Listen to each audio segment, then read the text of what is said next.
ఇవాళ మధ్యాహ్నం political cloud burst కాబోతోంది. ఎమ్మెల్సీ కవిత మీడియా సమావేశం పెట్టబోతున్నారు. అప్పుడు కవిత ఏం మాట్లాడబోతున్నారు, ఆమె ఈసారి ఎవరిని టార్గెట్ చేయబోతున్నారు, మొన్న చెప్పినట్టు ఇద్దరేనా, టార్గెట్ లిస్టులో ఇంకెవరెవరున్నారు, కవిత రాజీనామా చేస్తారా, చేస్తే నెక్స్ట్ యాక్షన్ ప్లాన్ ఏంటి, కొత్త పార్టీ పెడతారా లేక వేరే పార్టీలో చేరతారా, ఇప్పుడు ఇవన్నీ పొలిటికల్ సర్కిల్లో హాట్ టాపిక్గా మారాయి. నిజానికి నిన్న సాయంత్రమే ఆమె మీడియా సమావేశం పెడతారని చెప్పారు.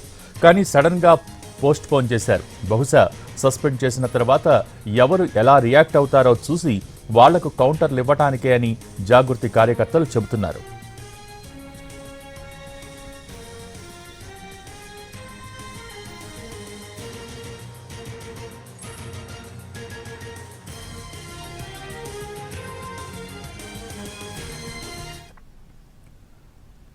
నిజానికి సోమవారం రాత్రే కవితను పార్టీ నుంచి సస్పెండ్ చేస్తారని అంతా భావించారు. సోమవారం మీడియా సమావేశంలో హరీష్ రావు, సంతోష్ రావు అవినీతి అనుకొండలంటూ కవిత సంచలన ఆరోపణలు చేశారు.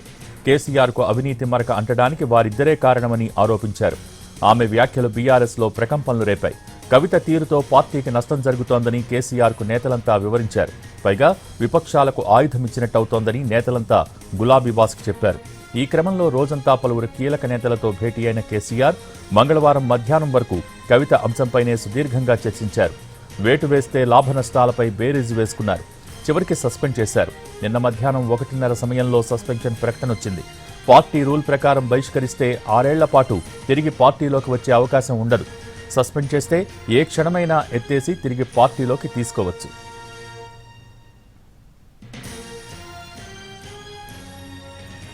మధ్యాహ్నం సస్పెన్షన్ ప్రకటన వెలువడగానే బీఆర్ఎస్ నేతలంతా కవితపై మాటల దాడితో విరుచుకుపడ్డారు.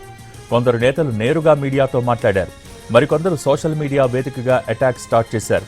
కన్న కూతురు కంటే కార్యకర్తలే ముఖ్యమని, పేగుబంధం కంటే పార్టీలో ఉన్న అనుబంధమే ముఖ్యమని, పార్టీకి డ్యామేజ్ చేసేవారి కంటే ఇమేజ్ పెంచే నాయకులే ముఖ్యమని కేసీఆర్ నిరూపించారంటూ సోషల్ మీడియాలో హోరెత్తించారు. కవిత సస్పెన్షన్ హర్షణీయమని, స్వాగతిస్తున్నామని, ఆమె ఉంటే ఎంత పోతే ఎంత అంటూ మహిళా నేతలంతా తెలంగాణ భవన్ వేదికగా మాట్లాడారు.